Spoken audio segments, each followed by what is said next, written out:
It looks like the NFL superstar Tom Brady is out here comparing his life to the U.S. military. And I have to say, there are some similarities. He has money, has insurance, TRICARE, a house, kids.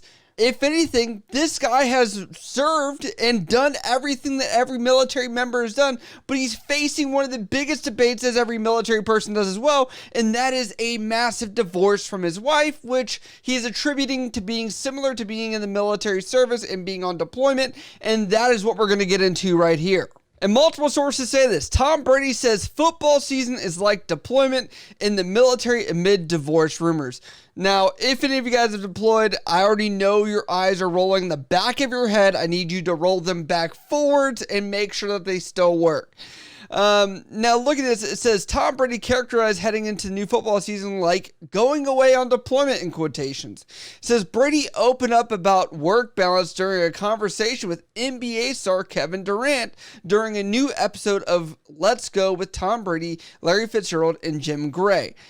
Obviously, I find this hilarious too because there are tons of people in the military talking about work-life balance and dealing with that, even in garrison, where I think it's more appropriate or understood when this is happening abroad and you're on deployment where people are like, this makes sense because that is deployment. But, goes on to say, Durant, who currently plays for the Brooklyn Nets, admitted sometimes he struggles figuring out the balance he wants to achieve between his work life and his personal life. Man.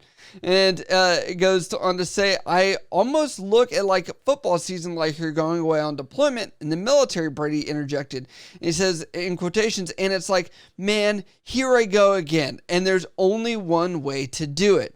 Now, it says that pretty much here, Brady noted that even though he wants to, quotations, enjoy the certain moments of this time, but in reality, quotations, you really only be authentic to yourself, meaning worried about that. It says, whatever you may say, oh man, I want to make sure I spend a little more time doing this during the season. The reality is when it comes down to it, your competitiveness takes over. As much as you want to have a playful balance with the work balance, you're going to end up doing exactly what you've always done, Brady said, which is why you are who you are. You're going to go, how the F do I get it done? What do I got to do to get it done? And Durant goes on here to say that he kind of goes into this hibernation mode.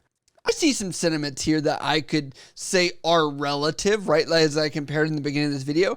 But also I want to go on to say, like, Tom Brady, you are the record holder of all the rings that you could have.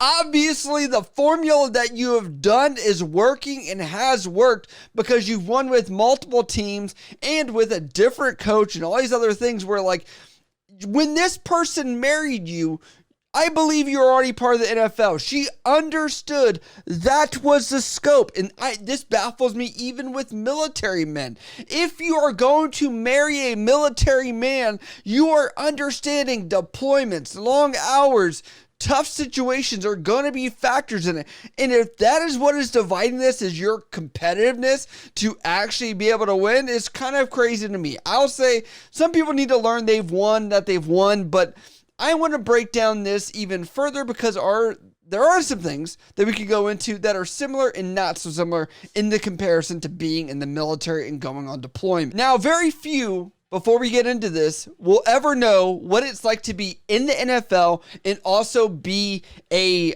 military member. And I do want to shine some light on some people that I think are important because there are very few that have actually experienced that. So if you look over here, the most notable is Pat Tillman. If you guys don't know about this guy, he was an American professional football player in the NFL who left his sports career and enlisted in the Army in May of 2002 over there, and he actually ended up passing away. That's the most notable. And I've obviously heard a lot about Joe Cardona as well. It's very debatable about him being in the NFL on the Patriots, but also still having a contract to uphold with the Navy as he was a Naval Academy graduate. So, there are some people, he is a reservist here, but there are some people that do have some context a little bit. Obviously, the most notable being Pat that I discussed in the beginning of that segment, but let's break this down. When you are in the U.S. military and you are deployed into a combat zone, such as where Pat Tillman was located at, he left thinking or knowing he was obviously joining a special community as he went to be the 1% of the 1%ers, right?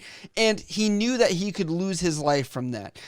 when you're on the NFL football field, the chances of dying are much slimmer. There's a lot more mitigated risk. Yes, we could get into the entirety of the trauma on someone's head that people even experience, such as during IED blasts and dealing with scar tissue and things like that that do happen in the brain after trauma does occur. And, you know, there is a level of that could be attributed to military deployment, but also the NFL that could be similar. But I don't want to say that those are apples to apples. On top of that, Tom Brady, you know, as much as he can say he's focused on competitiveness, and that can mess up his, you know, chi or whatever you want to call it of being able to win, I also have to say he has the luxury of making choices and decisions which other people do not. Now, he can compare this to a deployment, but when you are sitting there in a combat zone, you can't be like, hey, honey, do you want a ticket to Afghanistan or Iraq? I promise you, it's really hot here during this time of year. It's great. You're going to love it. That is not something a military member has a chance to go through, where Tom makes enough money that he could have his kids travel to every single game if he wanted to, hire somebody to teach his kids on the road. You know, these are all very, very viable options, as he is paid an astronomical amount compared to anybody that would ever be in the military. And that's where we get into the pay difference here, where you're looking at E1s making $20,000 something per year, right? Where yes, they will get some hazardous duty pay, some extra bonuses and things like that, but they will still never make the amount that Tom Brady does in a single night. And I'm not trying to take credit away from the fact that he's worked hard to be where he's at, but I do think it's a little bit of an insensitive statement to make when you haven't had that experience. But I do understand where it is this detachment of being able to be with your family or to give that attention or time.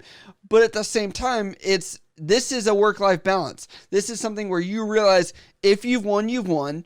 Cool, you can move on and decide that's the most important thing in your life. Or you can say, I realize NFL is not forever. This family is forever, and I'm going to spend time with them.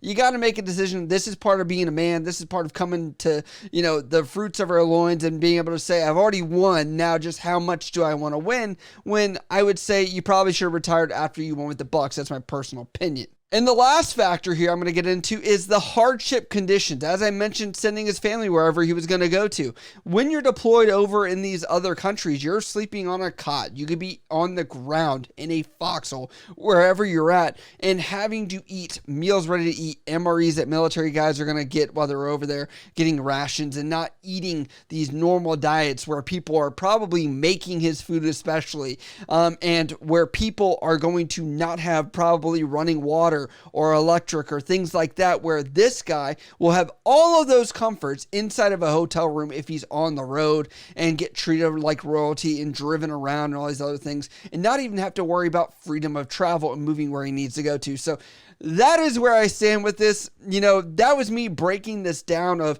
what are the issues you're going to see and what are the comparisons here. But I'd love to know, what did I miss out on this? Is there something that you would like to attack from this, from somebody that has deployed possibly, or somebody that can think of another factor just off of their awareness of what it's like to be in the military versus maybe the NFL? Let me know down in the comments below. If you guys like this topic or other topics I cover, hit me up over on Instagram, Snapchat, Twitter, TikTok, or down in the comments below. I love you guys. I'll see you next time.